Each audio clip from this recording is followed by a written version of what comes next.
Hi folks, welcome back to the channel and welcome to another one in our Cornish series. We're going to wander about today around a castle, a 12th century castle, and it's called Restormel. Is that right? Think so? Restormel or Restormel? Restormel. Anyway, let's go and have a look.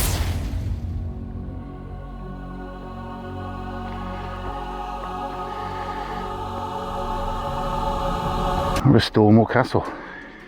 Unusual as the origins of it are a bit of a mystery. It's not mentioned any documents or anything at all until about 1256, but by which time it was already a major stronghold. Situated on a crest, it does overlook the River Fowey, which we'll have a look at in a bit, and the entrance is pretty impressive.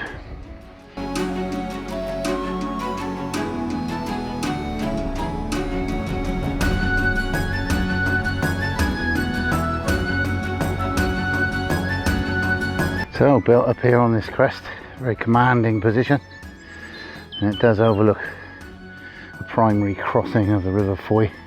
Apparently it was originally intended for use as a hunting lodge, as it is in the middle of what was a massive deer park, and there was woods, a fishery on the river and such like.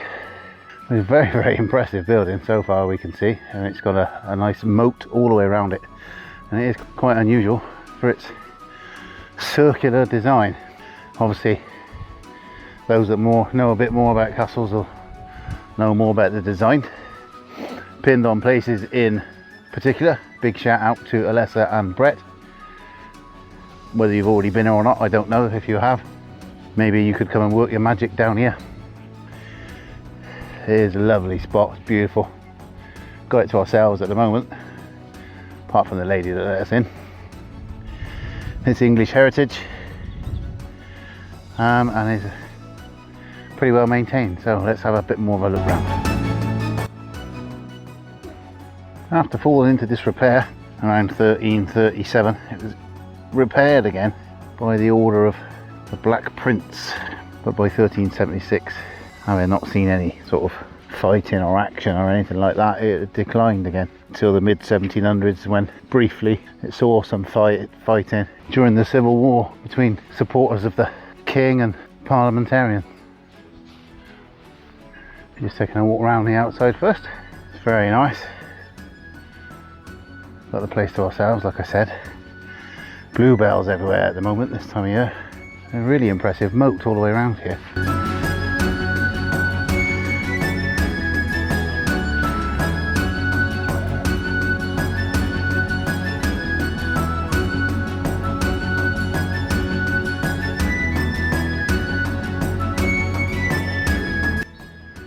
Before we do go inside, I just want to give it a bit of a shout out to some people that know a lot more about castles than I do. That's Pinned on Places, brilliant channel.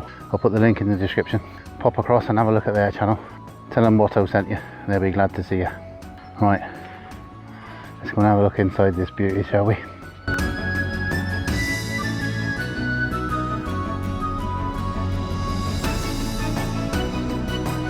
Let's go through the impressive entrance, the gate.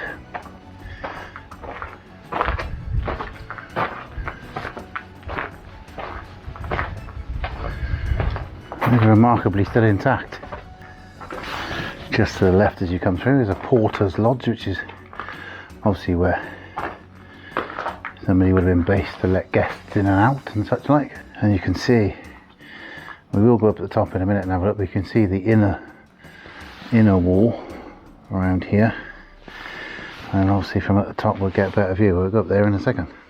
Like I said, that behind me is where the porter would have stayed, and his job was to let dignitaries in and out of the castle when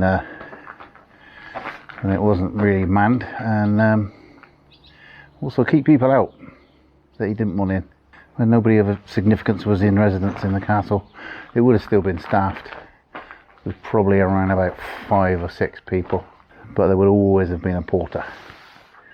The gatehouse protected the entrance to the inner ward, and the castle's apartments where the Lord and his family would have stayed when they were visiting. Part of an early castle on the site in around 1280 when Earl Edmund built the circular inner ward. The gatehouse was altered. There used to be a wooden drawbridge here. That was then made stone. The taller inner tower could have contained a portcullis.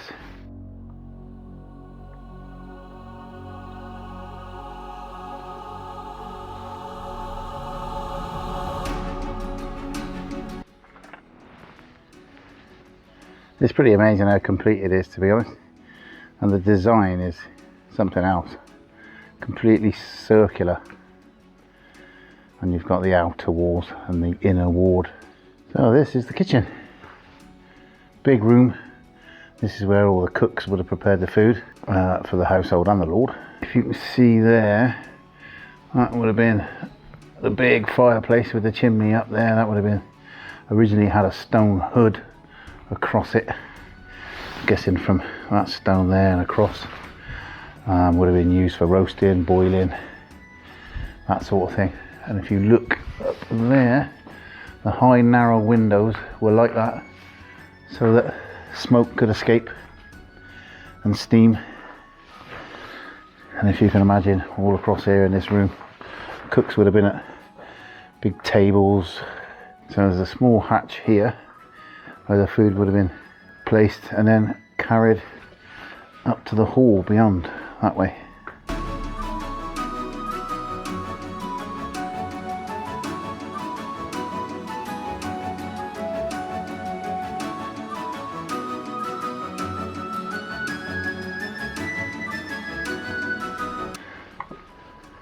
Is one of the scullery maids.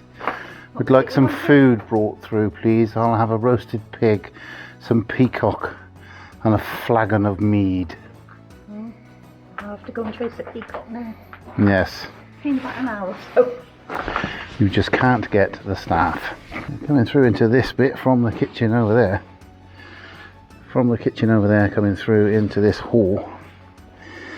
This is the hall of the inner ward, which was the heart of the castle, really. And the Earl and later on the Dukes of Cornwall would have feasted with their household and their guests in here. Like all the principal rooms in the inner ward here, it sat above cellars.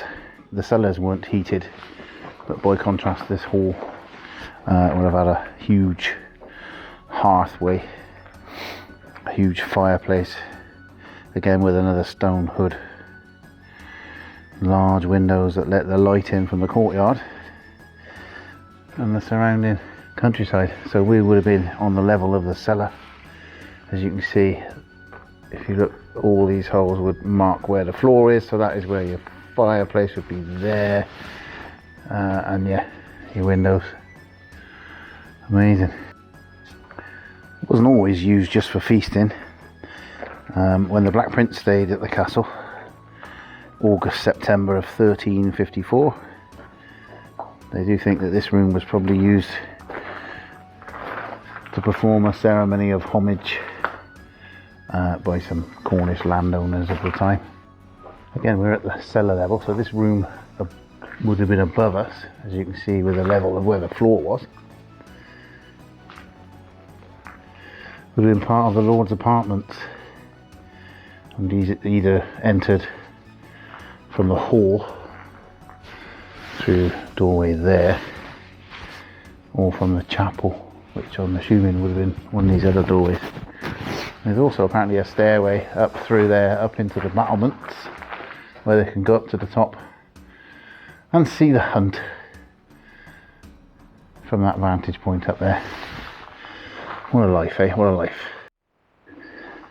There is a pit here, which is thought to show the position of a tower of the earlier 12th century castle.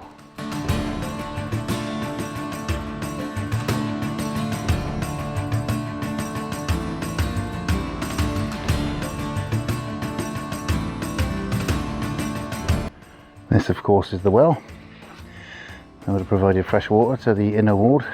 Predates the 13th century buildings above it, and the inner ward later benefited from an alternative source of water brought from a natural spring which would have come along a lead pipe. The square chamber of the well is 27 feet deep. Nobody knows how deep it runs below. The chamber is also a mysterious tunnel running northwards, but nobody's ever investigated it. Can't say as I blame them.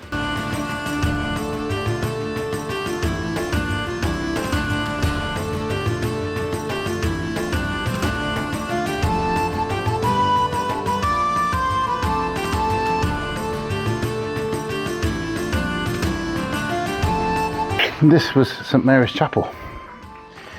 So, chapel dedicated to St Mary, where all the lords of Restormel and their inner household would have worshipped. You can see the remnants of it.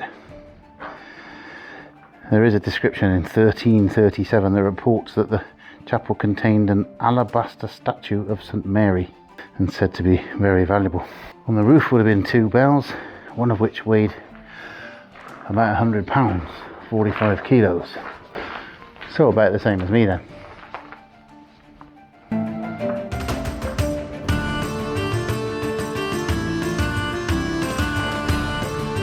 Are you St Mary? Oh yes, angelic. Absolutely angelic. I do like the fact that there's nothing roped off or fenced off, and you can just walk around and explore. You can go right up to the top level, which we will do in a bit. Well done, English Heritage, for that. None of this health and safety nonsense. This pit's got to be the site of another earlier tower, or possibly where they store the tennis balls. So this room, or the room above us, which would have been at that level, is the wardrobe, believe it or not. It would have been perfect for storing all the lord and ladies' clothes and valuables and what have you. No windows apart from facing the courtyard, only one way in from the south. So all you ladies that like a big wardrobe, we're stood in one. And just to put an age to it, such a room was mentioned in a document around 1465, but I'm guessing it would have been earlier than that as well.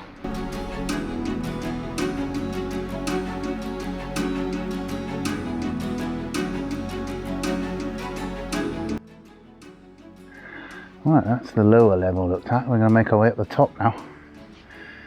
So let's go up onto the battlements and see what's upstairs. We're just halfway up. This would have been the doorway into the wardrobe. As walk-in wardrobes go, it's not a bad size. You can see inside the wall there, look. Made our way up the steps. You can see out over the moat, which is down there. And there's the stone bridge, which would have had a drawbridge originally. And the grounds leading up to it. As you can see, we are at the top of the castle. And you can get a better view from here of the circular construction of it, which makes Restormel quite unusual. You can also see just how much of it is still here. I think it's brilliant. I think it's a real little gem. Stunning views all around. This obviously gives you some idea why it's built up here.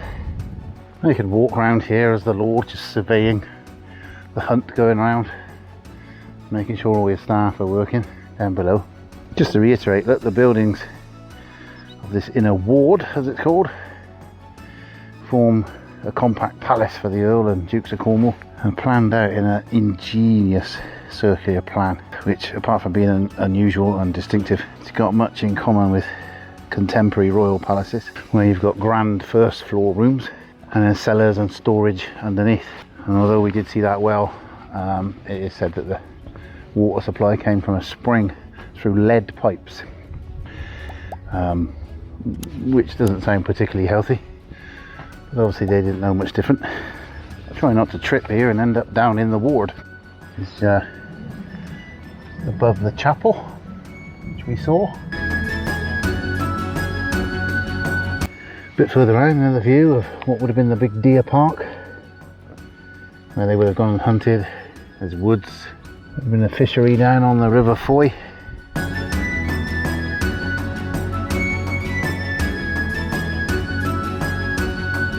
There's Lady Kim over there, look.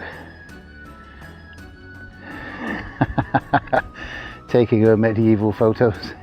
Check her medieval channel out at Kim's Pics 59, link in the description. And like I said earlier, don't forget to check out Pinned on Places channel, because if this is your thing, castles and such like, they are the channel to watch.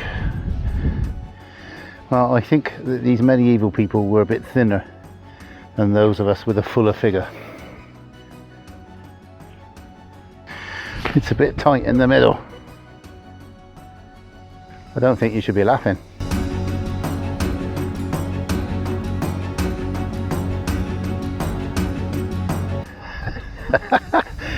What she didn't tell you is her bum got stuck halfway. So this is the stairway up inside the walls up to the battlements that we mentioned earlier on, where the lord and lady or whoever could have come up and then surveyed the hunt that would have been going on, or just perambulated, there's a word for you, walked around the top of the castle. There you go. So the Earl and Dukes of Cornwall owned everything you can see. Restormel Park, which is largest in Cornwall, was created for hunting originally in 1337. Had about 300 deer, kept in by fences, ditches, stone walls, which stopped poachers getting them. Various features within the park would have included woods, pastures and a fishery on the river, and it was also home for a number of hermits which lived in a hermitage near the castle. It would have been a nice, peaceful, quiet place, which is in contrast to the town of Lostwithiel, which is about a mile down the road there, which up until the 14th century would have been a port, as it was accessible to sea-going ships up the river.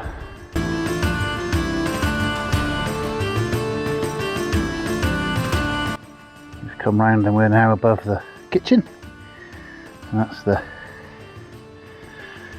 chimney of the fireplace down there we looked at earlier on. Just get an idea of some of the scale of it from above. Let's walk past Lady Kim's Piccius again. Hello Kim's Piccius. Right round to the end where the entrance is again, that we can defend. Aha!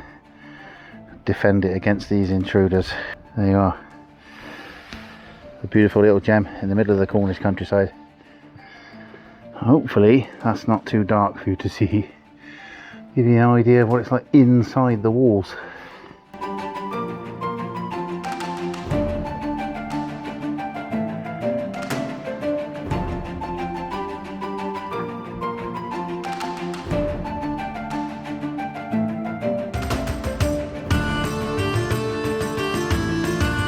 Like I said, a nice little gem in the middle of the Cornish countryside. And your what 3 words address is hoped, rumbles, improving. Right, that's Restormel Castle. Hope you've enjoyed it. If you have, give us a big thumbs up. Subscribe to the channel if you can. Don't forget to check out Pinned on Places channel. And also Kim's channel, Kim's Pics 59. And we'll see you on the next one. Say goodbye, Kim. Goodbye, Kim. Bye, Kim.